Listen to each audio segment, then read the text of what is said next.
Para apagar este tipo de fogatas, lo mejor es traer suficiente agua y aventarlo lentamente para que se vaya humedeciendo toda la ceniza y le dé tiempo de absorber y se pueda enfriar el punto de calor.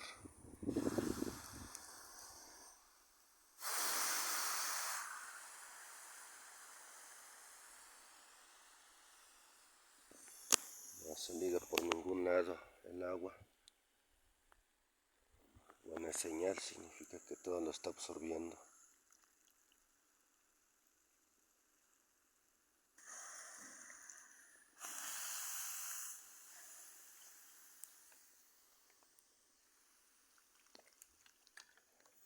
Allá no hay tanto calor, por eso es que se apagó, se fue el agua luego. Acá hay más ceniza y más calor. Hierve el agua, se evapora, pero enfría. Ya está saliendo por abajo.